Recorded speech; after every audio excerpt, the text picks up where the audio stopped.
in so much time, so much energy, so much love into our group. So we're going to call you up one at a time, and then we're going to talk about how incredible you are and embarrass you thoroughly, and then we're going to send you back to your seats. All right, so I get to talk about the amazing sea palm. Her name is Catherine Palmer.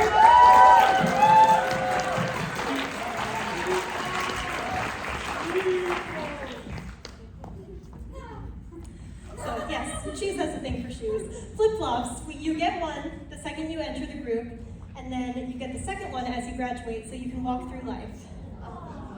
Yes, isn't that adorable? We love our fourth years so much. This is Uncle Palmer, if you want to make her mad. We love Catherine so much. I met her the first day I was rolled. They took off our blindfolds and I turned around and there she was. And immediately I had a best friend for life right here. Catherine is so incredible. She is a woman in STEM. We love our mechanical engineers. She's already got a job set up. She's going to save the world as soon as she graduates from here. Renewable energy, we love her. She is so cool. I just can't talk enough about how smart Catherine Palmer is, and she's so kind. There is no friend who will make you feel more heard than Catherine Palmer. If you tell a joke and nobody laughs, Catherine Palmer is chuckling in the corner. She hears you, and she makes people feel so seen and loved. I hope that in all of your time in CHoosE, you have felt as loved as you've made us feel. We love you so much, Catherine.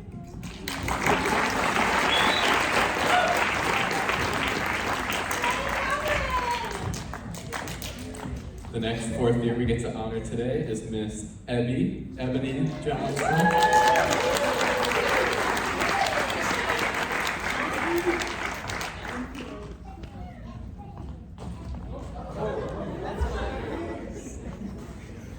I've had the pleasure to get to know Ebony in not one, but two music groups this semester, and she is one of the most genuine and giving people I know.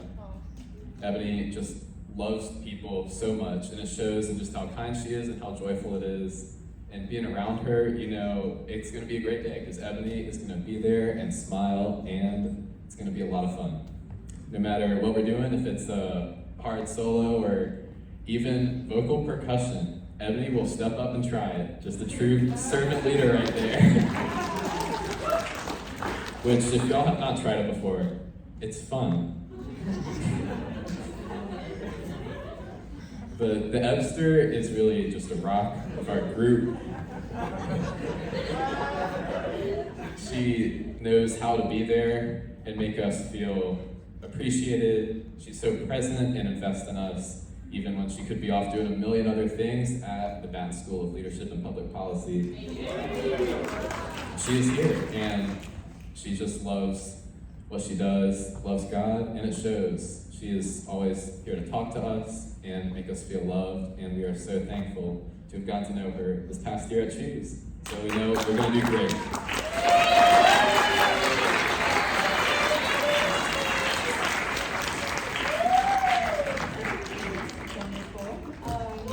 Our next fourth year, who has actually graduated, is our beloved Catherine.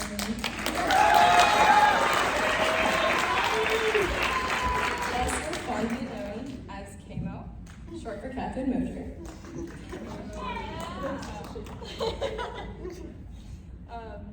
But I wrote something out so that this goes well. I remember the first time that I met Catherine. She probably remembers it too. I was actually at a first-year move-in event. There was like a s'mores outside of the dorms. Everyone was asking, you know, what do you want to do at UVA? And I was immediately saying, I want to join an a cappella group and I want to join a Christian fellowship.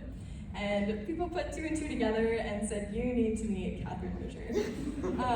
And based literally on that conversation, I decided to audition for CHoosE. And I think just looking back, I've realized that Catherine's the reason that I auditioned, and she's part of the community. That's the reason that I decided to stay. Yeah, Catherine has been in CHoosE since her very first semester at UVA. She's served on our exec team for 3 years, 2 years as music director, and 1 year as president. And in the midst of that, of course, was the pandemic. And so we just appreciate her service so much in this group, and just offering her gifts. Aside from faithfully serving our group, Catherine has incredible musical gifts, which you will have the pleasure of hearing later. A beautiful ability to be vulnerable with others, gives the warmest hugs without holding back, and is just a great friend and someone I'm so glad is part of my story at UVA. We'll miss her so much next year, but we know that she'll continue to be a blessing to any community that she's a part of.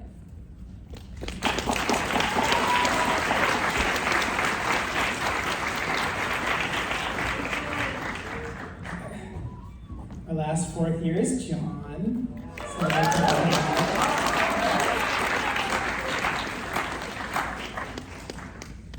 I'm also going to read.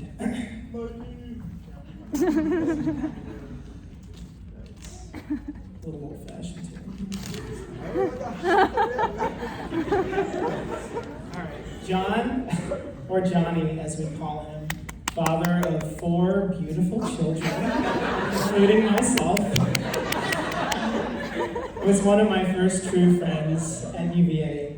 Back in the spring of 2022, when CHoosE could really only meet over Zoom, John and I logged about 2 hours a week together as prayer buddies. Every Thursday at noon, we would meet over lunch and share deeply about our lives. I didn't just learn about John through those long lunches, but I got to know him as a person and a brother in Christ. John is one of the kindest, most genuine people I know. Every time I met with John over that spring, I felt more loved and more known. Since then, I've gotten the opportunity to know John even deeper, and I think I've learned his secret, why he is so great at attaining and maintaining relationships, and why everyone I talk to loves him so much. He has mastered empathy. Whatever you're going through in any moment, he is there for you. He is the first to laugh boisterously with you, the first to pray passionately for you, and even the first to cry with you. Whether you need celebrating, uplifting, encouraging, rejoicing, or mourning, John is with you every step of the way. I have felt this kind of love and empathy from John, a very Christ-like empathy, and I know my fellow Chooseies have experienced it too. So John, as you prepare to leave UVA and take the next step in your life, wherever the Lord may lead you, keep sharing that empathetic love with everyone around you. You'll find no lack of those who need it. We love you, and we'll miss you deeply.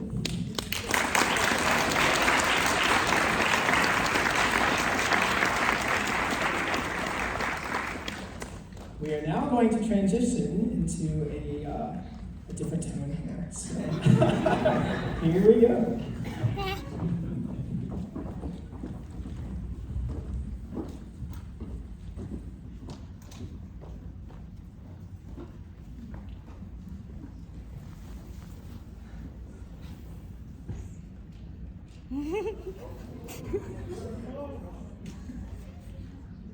Chooseian Bake-Off. We are your hosts, Dom and Sequel. So what we're looking for is your own personal spin on an absolute classic, the cupcake. Hello there, I'm Paul Hollywood. And I'm Mary Berry. And today we are excited to see our bakers try to make a perfect 3 dozen cupcakes in only an hour. We'll see what's in store. My name's Doug, my name's Dave. Hey, do you like breakfast? Do you like cupcakes? Well, we have for you breakfast cupcakes. As you can see here, we've got all the ingredients you need. We have the top cheddar, we've got some eggs there, we've got some bacon, and we've got bits. Great cupcakes. Oh, delicious, absolutely right. So you get the eggs with a little bit of shell. And then you slide it in, get it nice, and then add a bit of extra utensils. Yes, sir. Delicious. Good. That's correct. So go on there for it.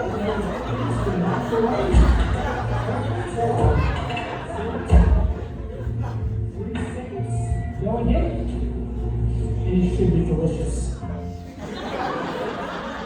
We're Pat and Sam. We're Americans. We're so smart, ready for this competition. We're gonna beat all these people here. We've got the perfect cupcake recipe right here. Like, check this out. It's homemade, it's called slime, but it's supposed to be really good cupcakes. We're here for it. Cool. First, we gotta put some cornstarch in. Check out this nice mix. It's gonna be You know, that's not totally what I imagined our cupcakes would look like, but awesome. So it's nice and green because, you know, we want it to be a little festive. It's all Easter, and it goes on. It doesn't look completely done, but, you know, I trust this recipe. The chef this year got it ready for us. Hello, my name is Batman. And I'm Batman. And we are from Gotham City. Gotham City. Our cupcake will have vengeance, justice, lies, love. We hope our judge is worthy. This chocolate sauce represents the bloodshed of corruption. This honey represents the justice of Medley. This assorted food colors and dye represents the sham of government corrupts. These symbols represent the sprinkling of vengeance.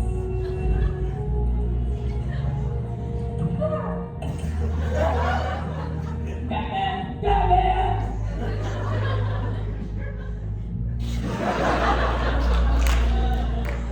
Hello, I'm William James Shaw III, and I'm from Peterborough, and I have 16 years of culinary experience. My name is Bobby. I'm from the same place. We're brothers. And we're the cream team. You see this? The cream team? It's awesome. We're going to do great. I'm really excited about it. I'm really excited to hear with my brother. I wasn't supposed to be here because my other brother William, but you know, I'm still happy to sub in. I'm glad he chose me, and Frosting. Can you make mix dry ingredients, please? okay. Dry ingredients.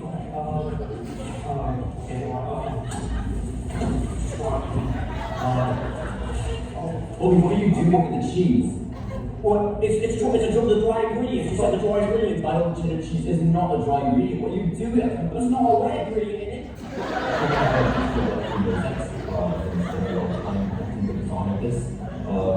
Let's see what Bobby is doing. Oh, Bobby, I can't believe you've done it. Well, you didn't even make one more frosting. You can't do anything right. You know what? If you don't appreciate me, John, William, James, III,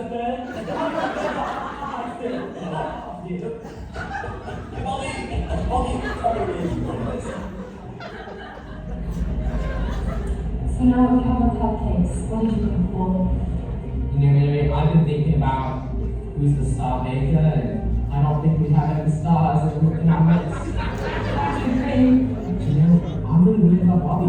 I don't think we're winner.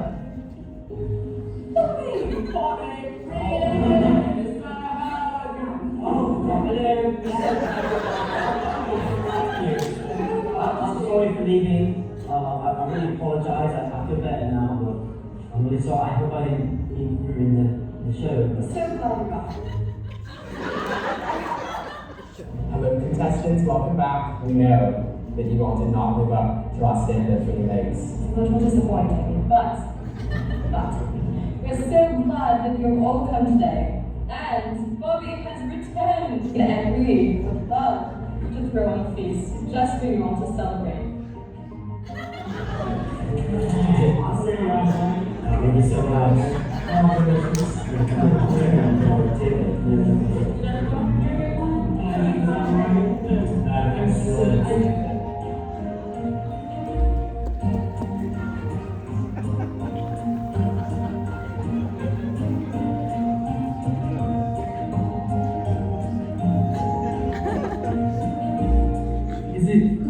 Is it raw? Is it raw? Oh, of course not. The darker the better.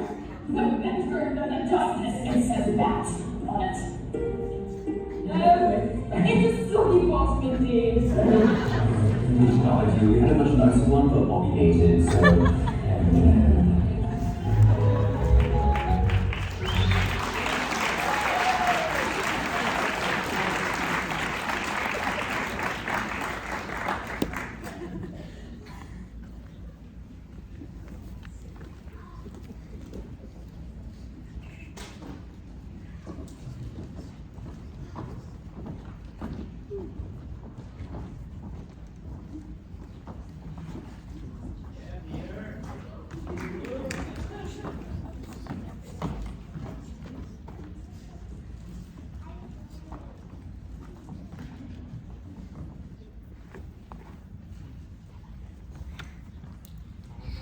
welcome back. Oh.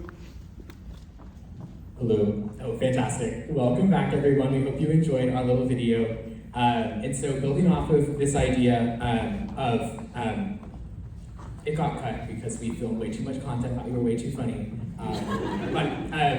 This idea that at the end of that video, we saw how the judges brought out a bunch more cupcakes from sort of their storehouse that they had that were extra.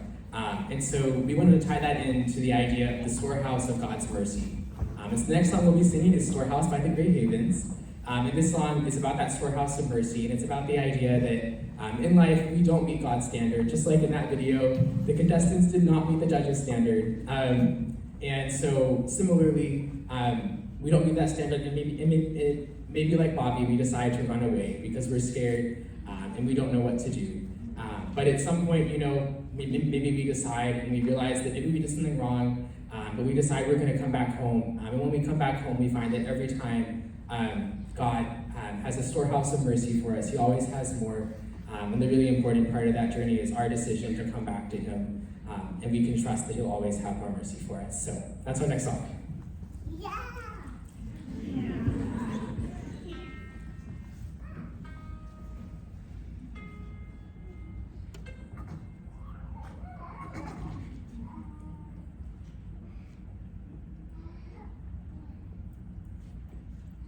I'll go to the storehouse, I'll go to the storehouse of mercy, I'll go. I'll go to the storehouse, I'll go to the storehouse of mercy, I'll go. I've been a fool when down, thought I could walk the line, be just in time to turn it back around. But then I fall through that old forbidden door, and though I knew the stakes, still make my way like every time before. I'm over my head and lost, and no, there's no way I'm able to pay back the cost. But this I call to mind, that I'm not alone and I can come back home anytime. So I'll go to the storehouse, I'll go to the storehouse of mercy, I'll go. I'll go to the storehouse, I'll go to the storehouse of mercy, I'll go.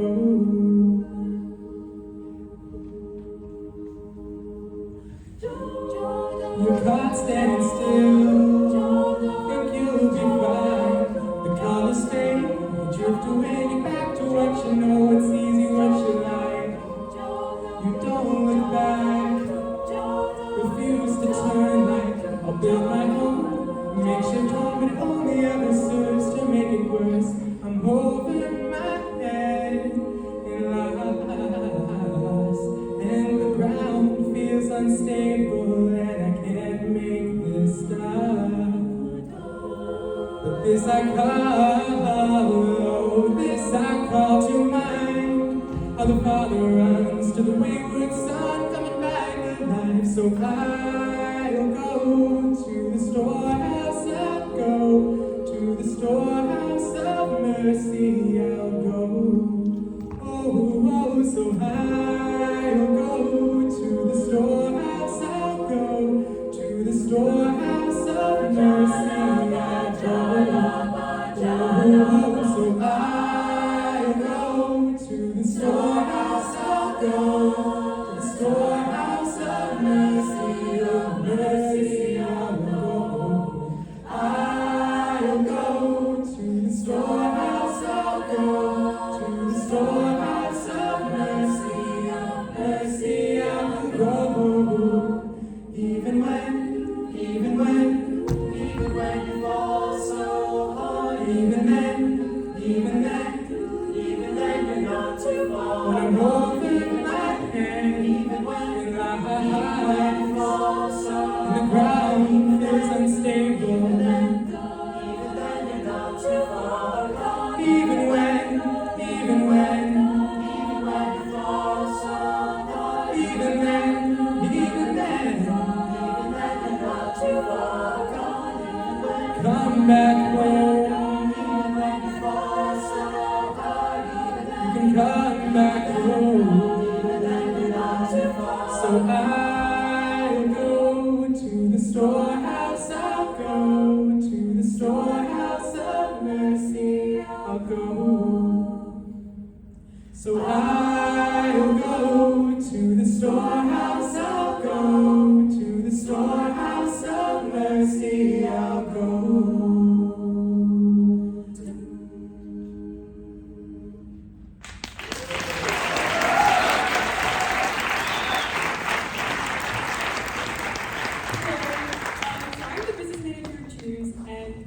CHoosE's mission is to spread the gospel with our music. So we travel, we produce CDs, and our goal is, well, not goal, we do not charge for concerts.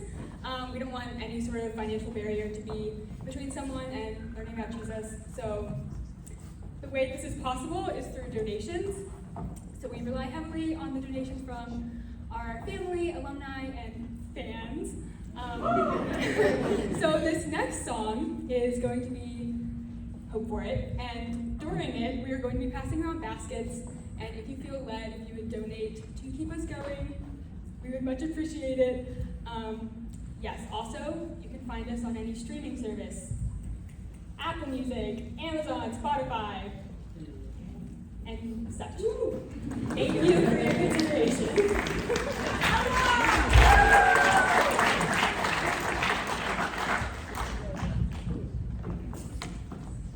Hi everyone, I'm Catherine. I'm Kelsey, and like Elle said, the song we're about to sing is Hope For It.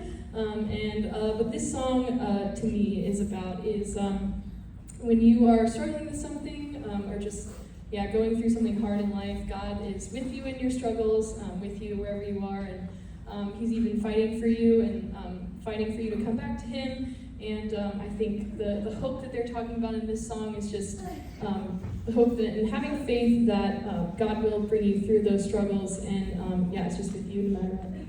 And what this song means to me is like, as you rely and hope on God, you also rely and hope on others. And last semester, Kathy was my prayer buddy, so I relied and hoped on her a lot. So I'm just really glad to share this experience with her before she goes off into the world.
Speaking to me in my own voice, telling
You are still good, I will still hope for it. Yeah, I will still hope for it.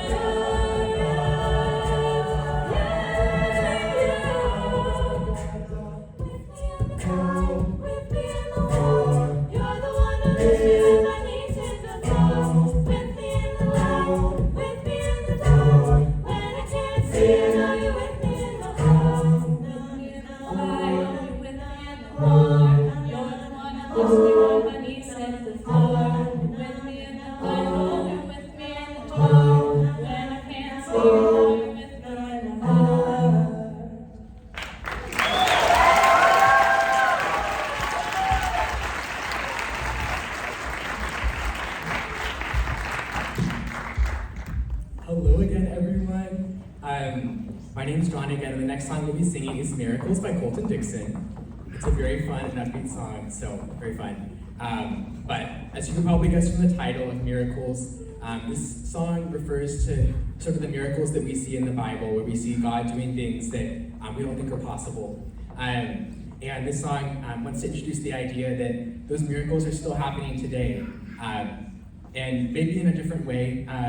But I sort of want to take a step back too and just think about the miracle that God's love is for us. And I think we'll see that in this song, how even though the song is about specific moments where the soloist sees God working in their life, it's ultimately also about this big picture of how God loves us so much that he sent his only son to die for us, and how that gives us eternal life. And so how that's a miracle that we get to know God and that he brings us to him. So I hope you enjoy it.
Someone say it's magic. I know that you did all that. You're the reason there's no doubt.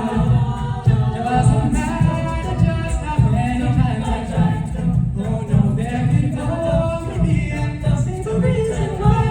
So tell me, how do miracles just happen like that? Happen like that? Happen like that? You can say the stars are like that. I know that it's more than time. How do miracles just happen like that? Happen like that? Happen like that? Have you brought it to the ground? How you get the body from me?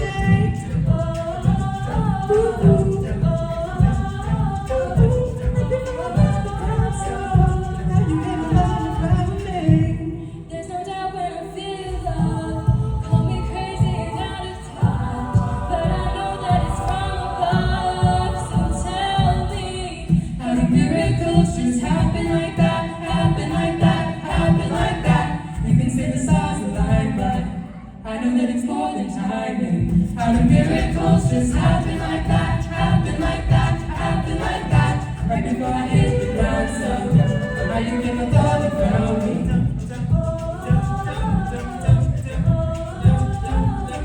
You can say the stars align, but I know that it's more than timing.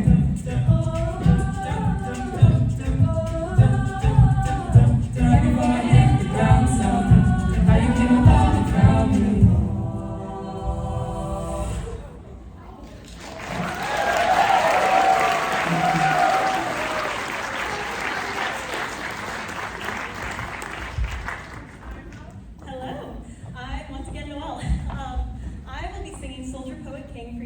the Oh Hellos, and I really love this song. It's probably my favorite we're doing this semester, because I really love the idea that, first of all, it's very, very different than the other songs in terms of musical composition, but it also is told like a story, and I love the idea that God is a storyteller, and even though he created the universe and is so complex, he talks to us as though we're children, and he tells us bedtime stories. So yes, thank you so much. Enjoy Soldier Poet King.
NEWBS. It's a term of endearment. So first, we'd like to introduce Anthony, and he's going to show you his favorite dance form.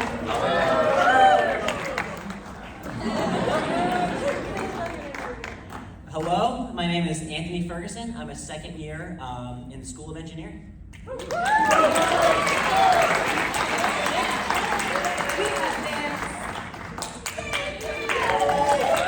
Hello, I'm Vance. I'm a first year in the college, and I like to take the thing, put it on the car.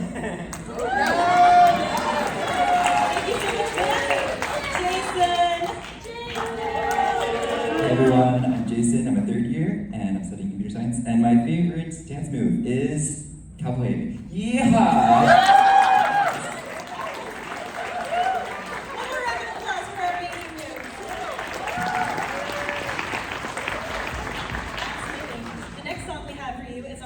Medley, so I'm going to invite Catherine up to the stage, and we're just going to show off our amazing fourth years and their favorite songs throughout the years.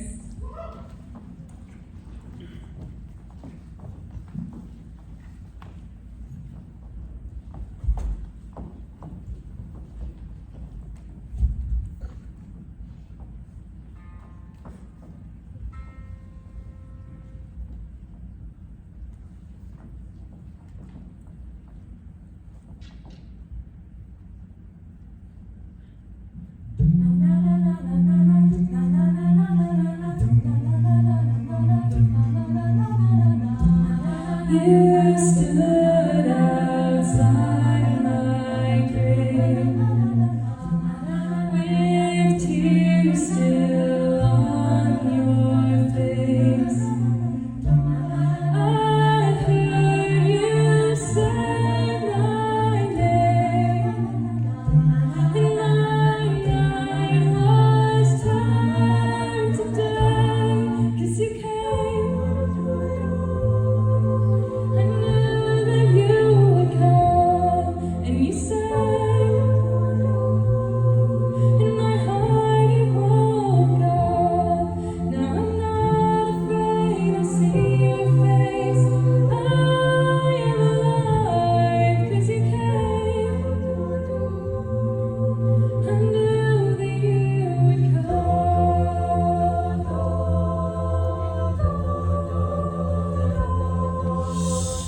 Great is your love and justice, God. You use the weak to lead the strong. Oh, you lead us in the song of your salvation. And all your people sing along. So remember your people, remember your children, remember your promise, oh God. You came, I knew that you would come, and you sang, and my heart is open. Now I'm not afraid, I see your face. I am alive, 'cause you came. I knew that you would come.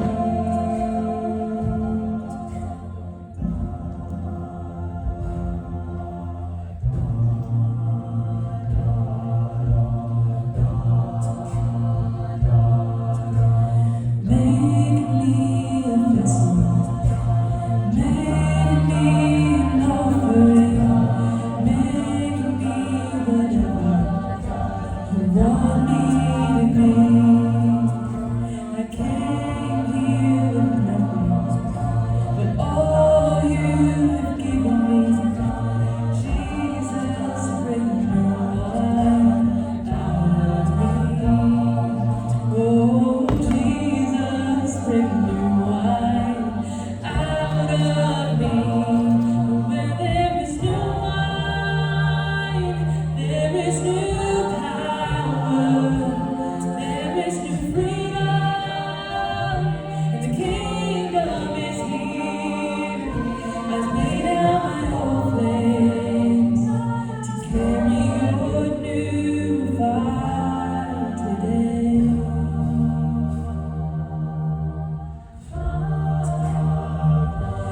Where there is new wine, there is new power, there is new freedom, and the kingdom is here.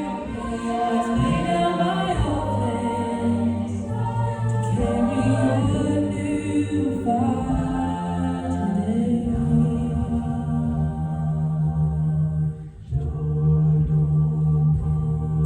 So make me a vessel, make me an offering, make me whatever you want me to be. God, I came here with nothing, but all you have given me. Jesus, bring new wine out of me.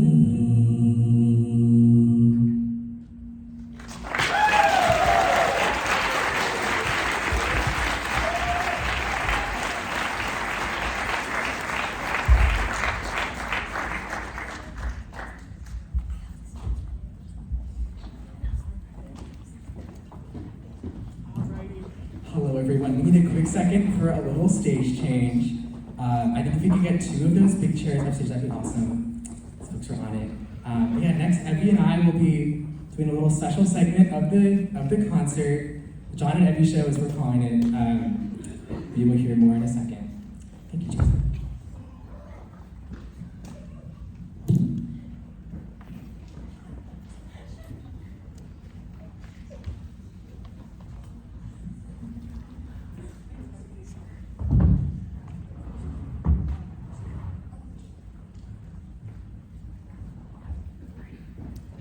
Hello, everyone. Well, so now we are in the part of our concert where every concert, one or two of our fourth years, maybe three of our fourth years, shares part of their faith story or testimony.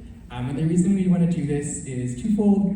Part of it is to be vulnerable with you all and share some way that God has been working on our life, but also to get a chance to share parts of our stories that we normally wouldn't share. And so we'll be sharing. I'll be going first, and Evie will be going.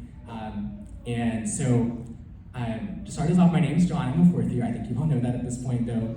And so, I wanted to start by giving you all some background on how I grew up. And I also have some notes just so I don't forget anything. So, bear with me on that. Awesome. So, I grew up in a Christian family. My parents are right here in the front row. Thank you, Mom and Dad. I'm so glad to be here. And also my sister Anna, I know, is here too. And so, I'm so grateful for my family, and I sort of want to share about how I was raised, because it was really important to my sort of faith story. And so when I say I was raised in a Christian family, I really mean that I was raised in all the Christian things, from Sunday school and church to vacation Bible school and Christian sleepaway summer camp. Yes, Cambridge Christ.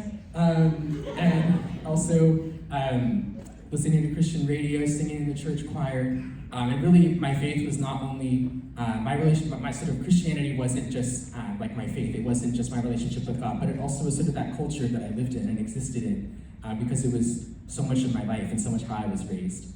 And so the part of my story that I want to share today with you all is sort of the part of it that's really funny to me, which is that despite being raised in this church culture, there were many, I frequently felt and still frequently feel sometimes like I don't belong at church. And so I want to talk about that. And so, and probably a couple different reasons for that, but I think the biggest reason for that is that I had a secret, just like I know many of us have sort of secrets that we carry with us and don't share very publicly. But I have a secret that for me made me question a lot of things. It made me question, if people around me knew the secret, would they still love me the same way? Would they still treat me the same way? And it even led me to question something much bigger. It led me to question, what did God think about it? And did God still love me in the same way? Was his love somehow conditional on something about myself? And so I was sort of thinking about this and wrestling with it. And I sort of want to share my journey of coming to terms with that through college. And so when I first came to college, I knew I wanted to get to make friends, and I ended up joining a Christian ministry and ended up joining CHoosE my second semester, first year. I'm so grateful for it. And for the first time, I had really deep friendships where I began to feel potentially comfortable with sharing this part of myself. And so I did end up sharing it, and every time I would be in tears, and I would be so scared, and I was a total mess. And every time I got huge hugs and so much love. Maybe we still didn't talk about it that much. Maybe things weren't perfect, but they were a lot better. The reaction was generally good. And I also want to share, I forgot to mention this earlier, but this thing that I'm talking about, the secret was something the church didn't really talk about. But whenever it was brought up, it wasn't in a positive light. It was a negative context. And so I could read the room. I got the vibes, and the vibes were not good. But anyways, returning to UVA. And so I began to share this secret, and every time I shared it, it seemed to go really well. But I still had both a lot of fear about how other people react, sort of to people, but also more broadly. And something that I realized was that I had sort of been looking to the Christians around me as a proxy for God, of saying, returning to that faith versus culture. I've been looking to the culture around me and what it said, instead of looking to my relationship with God, instead of figuring out what God believed. And so that's when I realized that I needed to spend some more time figuring that out. And so sort of a process of discernment, of figuring out what God believed. And so through that process of seeking wisdom from other people, reading the Bible, of reading books, of praying, listening to many podcasts and other things like that, I came to sort of come to an answer for myself. But the most important part of that answer was that I realized that God loved me. And not only did God love me, but my identity was in God's love for me. That I wasn't just loved, but that's all that mattered, that God loved me, and that nothing could change that. And so I specifically sort of want to bring this story full circle by sharing about one last person that I hadn't told yet about this secret, and that I was really scared about how they would react. A person who was really important in my life, and also who I really cared about, but also somebody who I'd been thinking about for years, because I had thought for years it was, if I shared this thing, it wouldn't go well, and it could have really big consequences in a lot of ways. And so I sort of was preparing to share this with this person because I wanted them to know me better. And I realized two things that I want to share today. The first thing I realized was that, sort of like I said before, I realized that God loved me, and that my identity was solely in that it didn't matter what this person thought, because I was still loved by God, and that's where my identity rested. But the second thing I realized too was that I had been thinking for so long that I had to fight every single battle of changing people's minds or changing their hearts. And I realized that not only did God love me, but he also was willing to fight for me. That he already was fighting for me, and he would be continuing to fight for me. When I realized that I came to believe this idea that God truly was for me, and that there was nothing that could take away from that. And so I ended up sharing with this person, and it ended up going really well, which was really beautiful. But I think that is a huge turning point in my faith, because it was one of the first times that I came to trust in the Lord and realize that that He was truly for me. And so I want to leave you with this, my favorite quote by priest and theologian Henry Nouwen, and it goes like this: "We are not what we have, we are not what we do, we are not what others think of us. Coming home is claiming the truth. I'm a beloved child of God.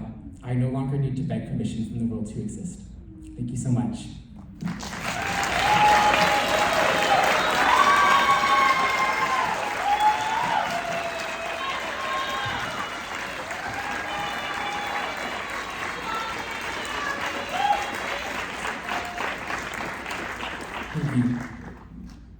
I don't know how to follow that up. All right, well, hello everyone. My name is Evie. You guys probably know that by now. Okay, so I guess I'll introduce myself first. I am a second year in the Batten School, so technically not a fourth year, I guess, but it kind of works. I'm graduating, so we have that in common. So yeah, what I wanted to share today was just about like how I grew to know Christ. So I guess I'll start with the beginning. Similar to John, I grew up in a Christian home, Christian family. Went to church every Sunday. I was in the youth joy choir up until I was 12 years old, and I was too old to do it, so I stuck around and helped the kids out with learning songs. And then as I grew older, I also watched sermons every Sunday, listened to gospel music on the radio, and I knew God was there, but it never really clicked how there He was for me. So I kind of thought like, oh yeah, he's there, but it was never like intimate, personal. And I kind of learned about Him like more going into college. So I never actually sat down and read like a full book of the Bible by myself, like without like my family before. So I was taking a world religions class of all things, and the professor, Dr. Wansink, one of his assignments was to read the book of Mark. And people who know me in the audience, I procrastinate. So I read it the Sunday before we had to have it read that Monday. So I sat down that Sunday afternoon after church and read the whole book of Mark in one go. And I realized while I was reading it how human the disciples are. and how many mistakes they made, how many things that were just like, oh wow, this is something that I feel like I might make a mistake with. And it kind of humanized the Bible for me. One story in particular, Jesus, you can imagine Jesus just walking through Israel, kind of making miracles happen like that. And making miracles, and people are following him like, wow, look at this guy, he's doing so many amazing things. And they're asking him, okay, how can I be like you? What should I do? Is this okay? Is this okay? Am I doing this right? And then Jesus is just like, I'm paraphrasing here, but he says, listen, love me, love God, and love your neighbors. Love the people around you. Like, that's it. And then I realized, oh, that's what Christianity is all about. Like, that's what my faith is about. I'm supposed to love the people around me. And that's number one, first and foremost. It's not always easy, but I know that when I'm doing that, and when I'm loving him, I'm being a good Christian. Like, that's exactly what I'm supposed to be doing. And yeah, that's pretty much it for my testimony. Thank you all so much for listening.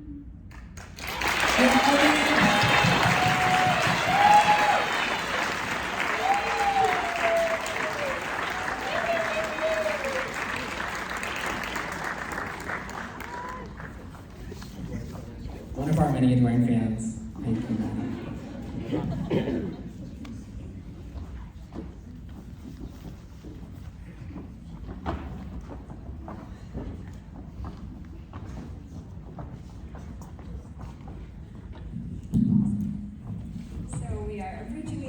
Concert, but we have 2 more songs left for you. And the second to last one is actually another CHoosE tradition. We've been singing this song for, I want to say, like 15, almost 11 years, somewhere around there. So a lot of our alumni know it. So we would like to invite our alumni up to sing with us. If you would like to join us.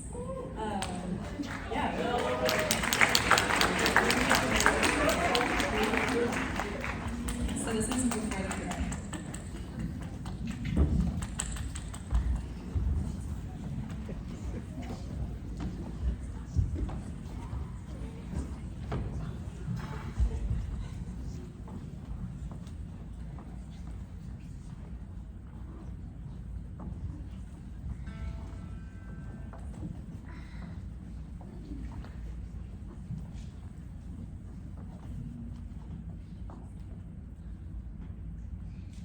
Before the throne of God above, I have a strong and perfect plea, a great high priest whose name is love, who ever lives and pleads for me. My name is graven on his hands, my name is written on his heart. I know that while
and my God, with Christ my Savior and my God.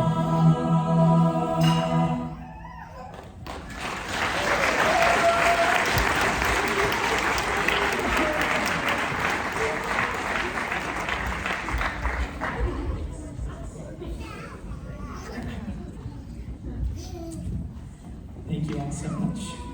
All right, the last song we're going to sing is actually a mashup of The Blessing by Kari, Jobe, and Waymaker, arranged by our very own John. So The Blessing actually comes from Numbers 6:24, and it's actually Aaron's blessing over the people of Israel. And it's just a reminder that God is very present on earth here. I think we can get wrapped up a lot of times with the fact that the world is broken and the longing for eternity. And I think this song is a great reminder that God is present and that He is blessing us and that He calls us to bless others as well. Yeah, and the Waymaker fits in really beautifully to that because God is a miracle worker and He blesses all of us with His presence. Yeah, and one way to think of this song is as the blessing being sung over the person who's singing the Waymaker, because it's like God is blessing everyone, including those who are suffering. Yeah. Thanks, Mom, for arranging it.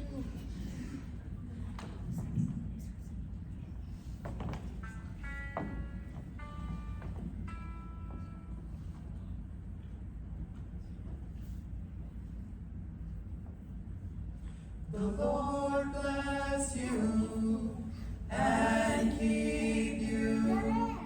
Make His face shine upon you and be gracious to you. The Lord turn His face toward you and give you peace. The Lord bless you and keep you. Make His face shine upon you and be gracious to you. The Lord turn His face toward you and give you peace.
His favor be upon you and 1,000 generations, and your family, and your children, and their children, and their children.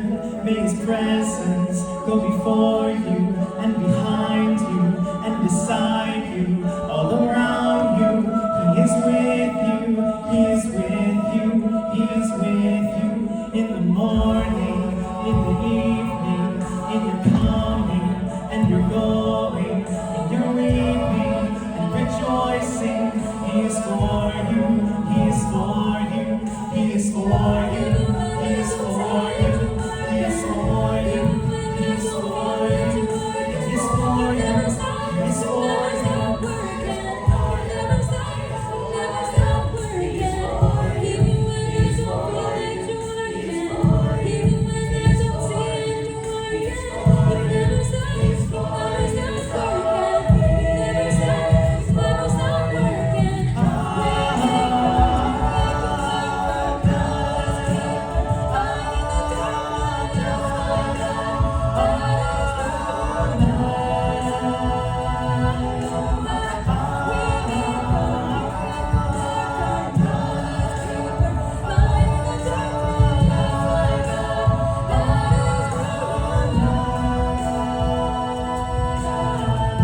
Yeah.